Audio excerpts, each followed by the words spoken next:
Hey, what's up, comrades? So we're here. Excuse me, I'm still a little sick.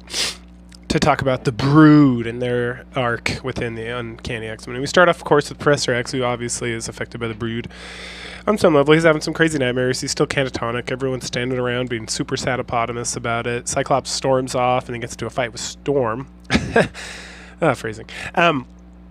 About her leadership, about things that have been going on while he's been gone, and then he apologizes, said he needs help. Lilandra, meanwhile, is crying over Charles, which kind of causes him to have a dream. He has a dream about after the war, 20 years ago from here, so this is like the 60s or whatever, that he's visiting like a Holocaust hospital in Israel for people who have had side effects, like mental side effects from like being in the Holocaust, around that, losing people, whatnot. And here he meets Magus, who's Magneto. Obviously, the first time they meet, and they have a little conversation. And Charles thinks he's a mutant at first, but doesn't have any proof. Then we meet Gabrielle Haller, who was in Dachau, which I've been to, and it's very sad. So not recommended. Anyway. She's a catatonic schizophrenic. He gets in there. He like breaks down the wall, helps her recover, goes through like all her memories, and then as she recovers, her and Magus and Charles all start to like hang out and have a good time. They're like the best friends forever. They're spending time in Cairo and other places in like the Levant region and whatnot. And then she starts to fall in love with him, but Charles is like, I'll give her a smooch, but I don't, she doesn't need this. She needs someone who can actually love her for her, not just somebody she sees as a savior who she's just going to fall in love with. Meanwhile, we get some sketchy dude talking about how like, now is the time. And then they get attacked by dun-dun-dun, Hydra. Yes, Hydra. This is Professor X dealing with like the first iteration of Hydra, led by Baron Strock. And as they're kidnapping Gabrielle, Magnus destroys a bunch of their stuff, kills a bunch of them. They capture one of the guys and find out where the secret location is. And then Baron Strucker is captured her because when she was in the camps, they like hid a bunch of gold somewhere, like in, I don't know, somewhere. And then they like psychologically put it in her brain, and so now they can like extract it because she knows where the location of all this gold is, so they can start the Fourth Reich and everything. So they use her to get inside this cavern, and inside the cavern they find a wall. They blow the wall up, and then it's gold. Hell Hydra, yes, Hell Hydra. Charles and Magus, who's not Magneto yet, grab Gabriella, and they start to run away, and they have like a battle with all the guys and whatnot. And Gabriella is back to being like a catatonic schizophrenic because of all the craziness. At that point, Magneto starts to fight with Baron Strucker in his, what is it called? Lucifer Gauntlet? Satan Claw. I love comics. And then Magneto, obviously, it's a metal claw, so he crushes Strucker's hand, and then he collapses the whole thing on top of Strucker, supposedly killing him. I don't think he actually kills him at this point, but maybe. And then he grabs all the gold and takes off. And at this point, him and Charles know that they're both mutants. And he's like, hey, I don't believe in peace. And, fuck these guys. I'm going to go. And Charles is like, oh, it makes me sad. And then him and Gabby have like a little smoochopotamus. And then he wakes up and he's like, oh, shucks, I'm doing all right. And Lilandra is happy and everyone's happy. And then the X-Men, aside from Corsair, so it includes Carol Danvers and Professor X and Moira, they stick around on the Earth. But everyone else, which is Nightcrawler, Kitty, Colossus, Carol Danvers, Aurora, Scott and Wolverine, to go up to have like a feast with in like the flagship with the Shi'ar flagship, and then oh no, something's happening to Lilandra, and then everyone gets blasted after Deathbird shows up, and it's the Brood. Dun dun dun. And so that was Uncanny X-Men 161. 162, we start immediately with Wolverine, pretty naked, running around some crazy place, and he's trying to survive. He's grabbing his stomach. He's fighting like crazy flora and fauna. He gets zapped with some sort of like gas, which makes him remember Mariko in Japan, and they're smooching. And then they get attacked by the Brood, and she gets killed. And then he wakes up, and there's actually the Brood there. So he fights them, kills a bunch of them, falls, and then we see they're on the Shi'ar, like, homeworld. Oh, not Shi'ar, the Brood homeworld, and there's all these crazy monsters and whatnot. And then he recalls what happened and how there was this whole thing where they got zapped by Deathbird, and then they were, like, in a trance. And they thought they were at, like, a Shi'ar party, and they were receiving, like, credit, like, kudos from, like, the Queen and whatnot. And Wolverine kept, like, coming in and out of it. So he's like, I don't know what the fuck's going on. And then some guys grabbed Carol and took her off, probably because she's not immune. And then they go to like the Queen, who's like the Queen. Lilandra is standing there, and then there's like obviously the Brood Queen standing there. And then Kitty kind of realizes what's going on, and she freaks out. And then Wolverine freaks out, and it's like aliens, right? They're impregnating them with Brood Queens so they can expand their empire or whatever. At this point, Wolverine wakes back up in the present, fights some more monsters, kills a bunch of them, is like in super pain. And then as he's laying there like dying from the brood trying to birth itself out of him, he remembers. He goes back and he's like freaking out, and then he goes and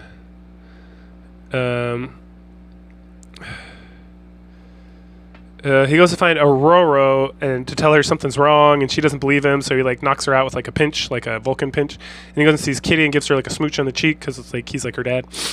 And then he goes and he sees, who's this fucking dude? Thang, who was one of the guys who tried to rebel against Lilandra, worked with Deathbird, and he got impregnated with the brood, and he transforms into a brood, and then Wolverine's like, shit! And then all the brood are like, hey, there's a guy here! And so then he has to fight his way out, and that leads us to the beginning of the comic. But now, back in like the present, he wakes up and he's not quite dead yet. And that there was one of the brood that was like, I'm going to go find this guy. And the rest were like, all right, go, good luck. So he goes and he fights that guy, and that guy flies him up, and then he kills and he kills and he kills and he kills more. And then he starts to metamorphize into like a brood. But because of the adamantian metal and like his just badass resilience and stuff, his mutant healing power, he's able to overcome it. But he has a bunch of funny looking scales. And he's like, all right, either I got to go to rescue the X-Men or I got to kill him. So they don't transform into the brood. That leads us to 163. So 163 begins, and we see the aliens, the brood, doing experimentations on Carol, trying to figure out what she is. She's got like some sort of inside power that's like not mutant, not something else, and they're trying to figure it out. And then one of them's like, I'm thirsty, go get some water or get some goo for this or whatever. And while he's doing that, Wolverine shows up, kills him, kills all those guys, and he's trying to figure out what to do with Carol because she looks like a crazy monster. And he's like, well, there's a machine here. I'm just going to blast the shit out of it. And he does, and then Carol's fine, sort of. And so they both recognize that she's not fine, but they're kind of like, we'll deal with this later. She gets up, she gets dressed. She's got sweet-ass, like, 80s hair, late 70s hairstyle. Meanwhile, back on Earth, Alex and Corsair and Lorna are talking about the whole situation. They know that Lilandra and the X-Men got kidnapped by Deathbird, and there's a civil war and all this stuff, and Corsair's got to go with the Starjammers and kind of figure it out. And then Moira's like, "You're gonna take your son?" And he's like, "No, that guy's never seen blood and death and war, so I don't want him to start. So I'll see you guys later. Good luck." We then skip back up to Cyclops, who's having a dream where he's fighting Brood, and then the X-Men are turning to Brood, and he's fighting, and then he gets protected by a dream version or a mind version of Professor X before he's about to transform. And Professor's like, I taught you, I trained you how to like fight against this, so fight against it. And then Cyclops uses his like superior like psychic powers that aren't real psychic powers, his like just grit to like overcome kind of like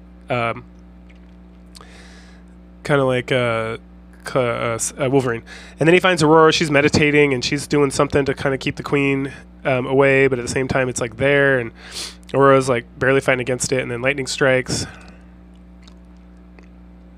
I mean, she's crying. And then he wakes up and they hug it out, and then they find Wolverine and Carol, and they're like, we got to go get the ship. It's on this side of the thing, and we can fly out of here. And then it's like later, Colossus has been rescued, just like in the meantime, and he's like, I don't understand what's happening, because he doesn't see all the craziness like these guys do. He's like still stuck kind of in the dream, and they're trying to explain to him and whatnot. And they talk about how Aurora went to go rescue Nightcrawler and Kitty, and they're gonna like go kill the Queen. And they keep being like, we shouldn't kill the Queen. And Wolverine's like, the fuck are you talking about? And then finally, after Colossus transforms into like his metal self, he starts to actually see what's going on around him. So clearly that had some effect. They rescue Lilandra. Kill. Wolverine's about to beat he's like, I'm going to go get the Queen. Meanwhile, elsewhere, Aurora is rescuing Nightcrawler and Kitty from the ship, and they're getting blasted. And then Nightcrawler teleports out with Kitty so Storm can fight the spaceship in space with her weather magic. Anyway, Kitty goes through the thing to open up the airlock so that Nightcrawler can get in and get stacked by a Brood. But the Brood, and she's like, I can't kill it. I can't be that murderer. I don't want to be a murderer. And it's like, okay. Sure. Anyway, but she uses her like ghost magic to get him to open the airlock and kill himself, and then drags Nightcrawler inside. At that point, we see the rest. We go back to Wolverine and crew, and they're just like kill. And right before Wolverine's about to get his revenge on the Queen, they get teleported up to the ship that Aurora, Nightcrawler, and Kitty have gotten going. And then they blast out of there, and then Wolverine's complaining about not killing the Queen and all this stuff. And then Wolverine's thinking about how he's still powerless to kill these guys because, like, they probably still have these Brood Queen mothers in them and all that sketchy stuff. And then as they're, like, getting away and they're thinking about what the next plan of action is because they're stuck in, like, a gravity well or something, we see the ship that they're on, it gets targeted by something. And it's like, open up, all guns fire. moving on to Uncanny X-Men 164. The whole crew is escaping Launder's ship, and they're being targeted by the Brood. And the Brood is talking about how, like, don't hurt anybody. Oh, except Wolverine. Fuck that guy. Because they want the Brood mothers, and that's kind of like a continuous theme throughout this thing. I don't think they mentioned Carol Danvers, even though she doesn't have a Brood mother in there either. I remember them specifically. Hold on, I got the thing pulled up. The X-Men Wolverine may be slain. Yeah, okay. So they don't mention Carol specifically. So they're going along. They got to like kill a bunch of these things and shoot them down and whatnot. Colossus has some issues. There continues to be talk about killing things, which is funny. I don't remember them having such strong ethics before, but I guess comics code or something. Storm uses her lightning powers and is like really tapping out because she's in space and stuff. And then there's like a break in the spaceship that needs to be repaired, and Kitty puts on a spacesuit, uses her phasing powers, and goes to do that because she can phase through like attacks and whatnot. Meanwhile, Carol's starting to have like a real big headache, and things are really not going great for her, and she's starting to really struggle. Storm's really starting to struggle, and then at some point, Carol's like, "Wait a second, am I evolving?" And then boom, she does. She turns into dun-dun-dun, Binary. Binary is a space character, much like Captain Marvel or Miss Marvel, but even stronger because she has the power of like suns and stuff. Anyway, so she kills the shit out of all the people following her. And then they're able to like warp out of there. Then we head back over to Xavier's mansion. He's just like making a little dinner for him and Illyana Rasputin, who's misses her brother, and they're talking about that. And then they talk about how Professor X is a mutant like Colossus, and that he can read minds, but he's not going to read her mind. And then he says something to her about her abilities and stuff, because she's like, "Oh, I got some abilities too." And he's like what? And she's like, "Oh, you know, things." And then she's got this like really evil look. Maybe it's just the bangs. But she almost looks like one of the elves from ElfQuest in this drawing, which is pretty funny. Anyway, we head back to space. And Binary saves Kitty as well, and then comes back in and turns back into like Carol form. And then they're like, "Oh man, we kind of burnt out our warp drive. We're going to need to charge it back up. I don't know if we can do that." And Kurt's like trying to work on Kitty to make sure she's okay and whatnot. And then Carol's like, "Oh, I can charge up the warp batteries or whatever." And so she goes down and does it. And then they're able to like warp some more. But she's like, "Oh man, I like tapped out my abilities this time. I need to like chillax." So some time goes by when they're like in safer space, and she's helping Kitty. I think that's Kitty. Yeah. Oh, no, maybe it's Peter. Yeah, she's... and they start throwing around Torvach, which is comrade in Russian, which is pretty funny, back and forth. And so her and Colossus have a conversation about her not being Carol anymore, or not really needing to return to Earth anymore, because Earth is Carol's home, but now she's Binary, so that might not be necessary. Kurt's continuing to baby Kitty, or not baby her, but like, you know, she's like not well. I mean, none of them are well, obviously. Cyclops starts questioning Wolverine's like behavior with all this stuff, because he's like, something's going on. Wolverine's acting all weird and stuff. And then they have like a row at some point, and then Storm like feels it too. She's like, "I have life inside me. I'm freaking out." And then Cyclops catches up with her, and she's like yelling at him and freaking out about that. And she's like, "Oh!" And then she mentions it, and then she like blasts Cyclops away and gets in a shuttlecraft and takes off. And then at that point, Wolverine's like, all right, and they spill the beans, and he tells them all they got like baby Brood inside them, and that it's going to take them over at some point. And at that point, Carol like freaks the fuck out, turns into Binary, and just like blasts out of the side of the ship, which causes them to be drawn out to space because she blew a big hole in the spaceship. Dun, dun, dun. And that takes us to issue number 165 of Uncanny X-Men. And so first things first, we got to figure out how to not be blown out into space, which I don't know if that's actually a thing. I feel like that's not. I feel like that's like a myth from what I remember. Anyway, it's for funsies for a comic book. So Colossus transforms into steel form and like goes and like hugs the area around the hole to like grab anybody who might be falling in. And then Nightcrawler he grabs Lilandra and takes her to like the command center to see if they can use like some sort of emergency protocol, which isn't working. Wolverine almost gets blown out, but Colossus catches him, and finally Wolverine and Cyclops are able to like peel off a piece of the ship so it can close over the hole, so they can sneak Hippopotamus out of there. Meanwhile, back on Earth, we have Illyana is like swimming in this giant, ridiculous pool they have at the mansion, and then Moira Mataget and what's her name, Stevie Young. Stevie, I can't remember her last name. Does it see it here? Oh, Stevie Hunter, sorry. So Stevie Hunter, who is a friend of the family's here, and she's Kitty's dance teacher. They're sitting around, they're having a conversation about Charles, about stuff here, and then about, Charles is like really freaking out because the X-Men all got kidnapped, and he's like being really sad about this, and Moira's like, he needs to like grow the fuck up and stop being such a baby. And then Stevie like has like a episode with her knee, and she's crying about the spasm and whatnot, and so Moira gains some insight based on that. And so she goes to talk to Charles, and she got a letter from Reed Richards and Fantastic Four about Sean Koyman, who's Karma from the Fantastic Four little thing we did before.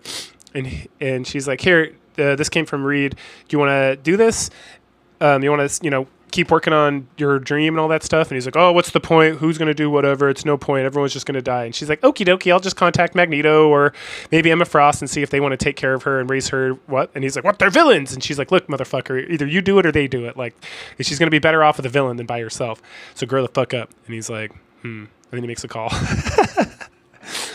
Back to Aurora. She's found her way into a Nova. What is this thing she's in? Anyway, so she's starting to really freak out, and she's starting to lose it, and she starts to transform into the metamorphosis, but because of the power of the nebula, that's what it is, the star nebula thingy, that she's able to kind of push it back. And then she's like, all of a sudden she sees something, and she's like, oh, I gotta like draw on the power of the nebula and get this thing out of my system. So she does. She like breaks apart the shuttlecraft and like absorbs all the power of like using her storm magic or whatever. And for a briefest moment, she signs like a new star in the sky, and it kills the embryo and probably her as well. So going back to the X-Men, they're now in the same nebula, it looks like, and they're like chit-chatting about what's going to happen and everything that's going on. And they're talking about, okay, well, you know what we should do? We should go kill a bunch of Brood and destroy their homeworld. If that's what we're, if we're going to die anyway, might as well go out fighting. And then we get I think this might be the first time we really get like a hard, like Catholic vibe from Kurt Vonnegut, who's Nightcrawler. So Wolverine's like wandering around thinking about stuff, and he sees Kurt with his rosary like praying, and Wolverine's like, the fuck you doing? And he's like, oh, I'm praying. And then he's like, you should try that. And Wolverine's like, I tried it once, it didn't work. Oh goodness.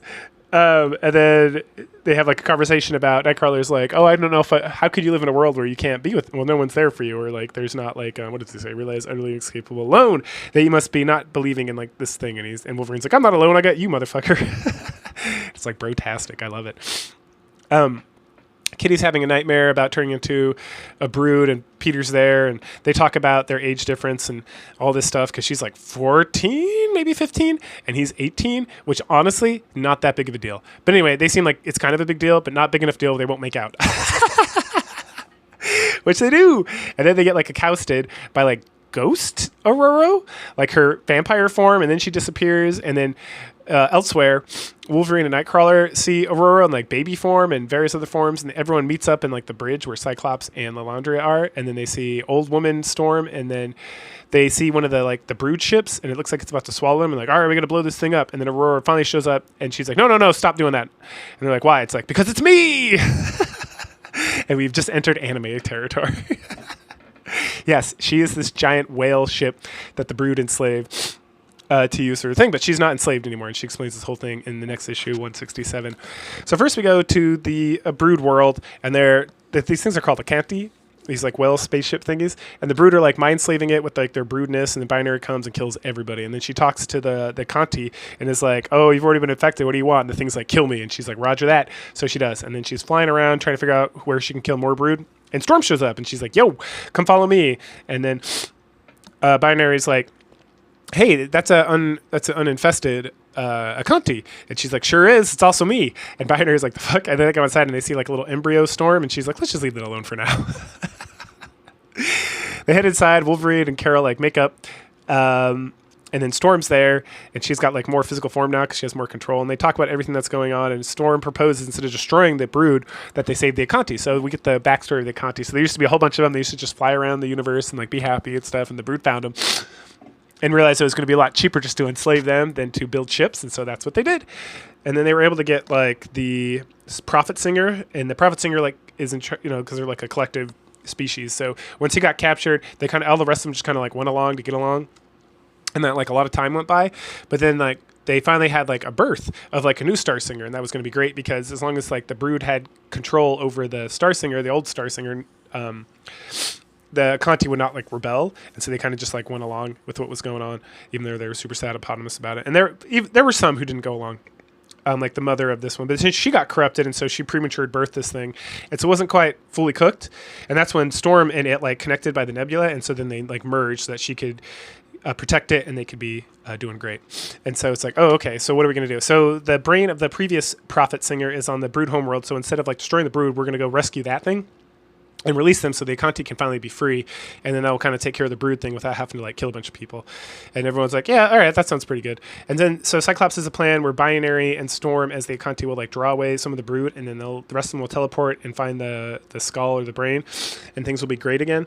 And then Wolverine and Cyclops almost get into a fight, but then Kitty jumps in the way, and Wolverine's already like, something's amiss here. Like he's not acting like Cyclops. There's a lot of interesting things there, and so then Ororo essentially hands leadership back over to Cyclops because she's like a space whale now. Fucking anime. Okay, so they begin the mission. So Storm Akanti goes to the Brood homeworld. She starts leading them away. The Brood are like, ooh, let's go get that. That's going to be so good. We're so excited about this. And then the rest of them like teleport down to Earth. And the Queen Mother's like, oh, yes, this is very good, very excellent. And then she gets a message, and it's like, oh, Queen Mother, I am the traitor among the X-Men, and I'm telling you that you are being deceived, that they're actually going to go downstairs and destroy that thing on the planet, and the other Akante is just a diversion. And she's like, ooh, all right, let's go take care of this.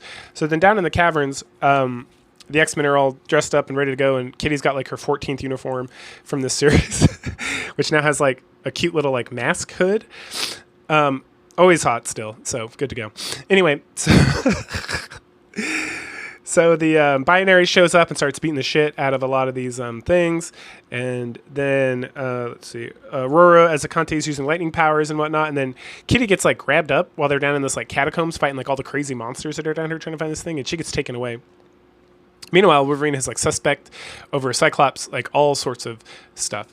But then we go with Kitty. She's in this like weird area with a bunch of like dead like bones of the Brood, and there's a bunch of eggs. And she's like, oh, this is weird. Anyway, so she moves on, and then it's like, ooh, she's being followed. Back into space, Binary gets blasted and grabbed up. And then Aurora's like, we're in a lot of trouble now. And then dun-dun-dun, the Starjammers show up and start blasting the shit out of stuff too. Back down in the thing, Wolverine's finally like, all right, I got proof with my special ability to hunt things. And he attacks Cyclops because Cyclops is dun-dun-dun. He's the traitor. And then he blasts Wolverine and Colossus, and then the Queen Mother shows up, and her troops blast Lilandra and Nightcrawler, and it's like, oh no, it's like, where's Kitty? We'll get her later. Kitty, meanwhile, is like running, her clothes are all torn up, and the Brood are like chasing her and whatever, and she's diving around, and they're about to get her, and then all of a sudden it's like, by the Black Nebula, and then it's this dragon, like a little dragon, Lockheed from like her previous story, literally, and he shows up more and plays more later, but he blasts the shit out of him, and it's like, ta-da, she's like, oh, we're super friends, this is great, and then the Brood show up, and then Lockheed starts blasting some more.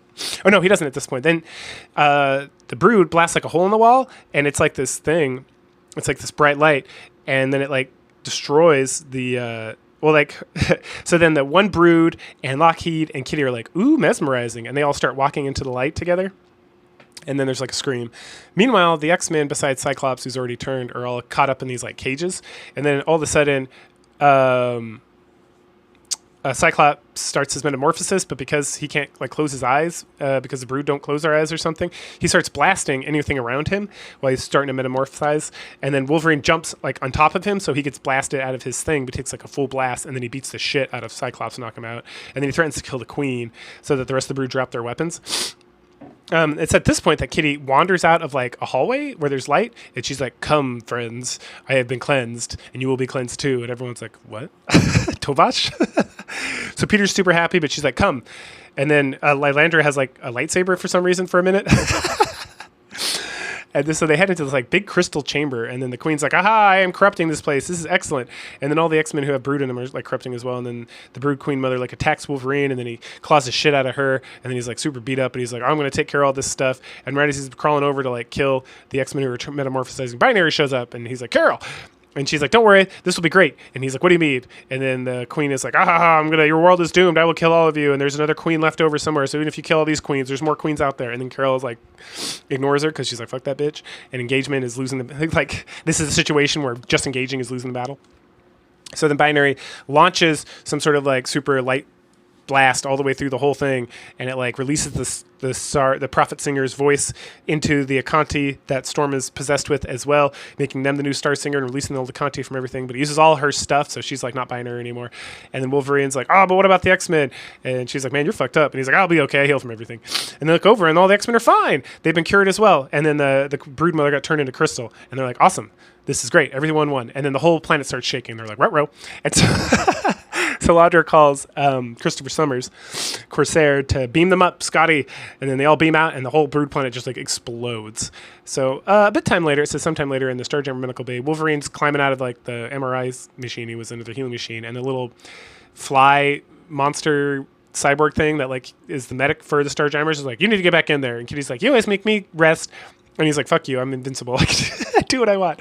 And then Cyclops and Chris Summers like have a nice little father-son talk. And then Hezbollah, or Hepzibah is like, hey, look what I found. And it's Aurora, and she's fine. And apparently like she got healed as well. And that when the Kanti thing she was combined with got like its Prophet Singer powers back, it was like, you can stay with me, or you can go back to your friends. She's like, I need to go back to my friends, but thank you for this time, it was very fun. And they're like, all right, cool. And then Wolverine's like, hey, not everything is solved. And like, what do you mean? It's like the Broodmother at some point said there was another queen somewhere, and guess who it is? Dun dun dun, Charles Xavier. Whoa. But that's the end of that arc. We have one more comic to talk about because it happens around this time. It has nothing to do with the Brood arc, so that's the end of the Brood arc. So thank you for joining me for that. If you want to hear about Marvel Team Up for 124, where the Beast shows back up. All right, so remember Professor Powers in that like previous Marvel Team Up? Well, he's all mad that his son died, and he's still bitter about Professor X not being able to save him or whatever. So he goes through some sort of like experimental craziness and like switches bodies, it seems, with somebody. And then becomes like super powerful, and he's like, I am no longer a man, I am Professor Power? Wait, hold on, Matthews. Anyway, he's got like powers to shoot things, and he's super strong, and he can do all this stuff. And then we go to Hank. Hank's super excited because his parents are coming to visit, and he's with his girlfriend Vera, who we haven't seen either of these two in forever. But he's all beast out. It's like Blue Beast. And then he runs up, and his dad is like, bruh, son! And he's like, daddy! And they hug, and he's making jokes and laughing, and his mom is like, He's like, why you be such a bitch? Meanwhile, Spider-Man's doing stuff. We're not worried about that. Okay, so then at dinner at this Indian place, Beast is trying to talk to his mom, and she's like, you're a monster! And she like storms off, and he's like, what? And his dad is like, I apologize. She's kind of a crazy bitch. Anyway, she got super mad that you were like with me in the power plant, and this is really like between me and her, but then you're like a byproduct, and she just like super upset. So, and then Hank's like, Dad, I'll go take care of it. Don't worry. And his dad's like, I'm proud of you, son. And it's like, God, what a fucking great dad.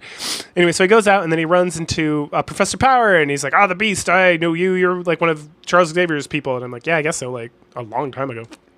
So they fight, and Beast isn't having a great time. Peter Parker's in a car going somewhere, and he sees what's going on, so he teams up. And so Beast gets blasted, but then Spider-Man comes in, and they fight, anime fight. Shonen anime fight. And then Beast gets knocked down, and Spider-Man's down, and then Beast Mom like is looking down from like the hotel and sees, and she's like, that's my son. And so she runs out, and as Professor Power is about to like throw like construction equipment at the Beast to kill him, she's like runs out, and she's like, no, this is my son, this is my blood and flesh. And then the dad comes, and he's like, no, my son. And then Professor Power was like, I mean, killing dudes is fine, but killing people's kids, I don't know about that, because he lost his son. So like warms his cold dark heart. And so Spider-Man like pulls him away so no one gets hit by like the construction equipment. And then they're all like hugging it out, and then Professor Power like bounces out, and he's like, all right, I'm gonna give mercy to you because your mom like warmed my cold dark heart. Like my heart grew 3 times that day. And he's like, but beware, I'll be back for you, Xavier. And then he like takes off, and Spider-Man's like, oh, well, that's cute, that's a nice ending. And then Beast's mom is like, my baby, and he's like, mommy. And that's the end of that. So go ahead and like, share, subscribe, comment. And you'll catch me in a couple of weeks. What's next up here?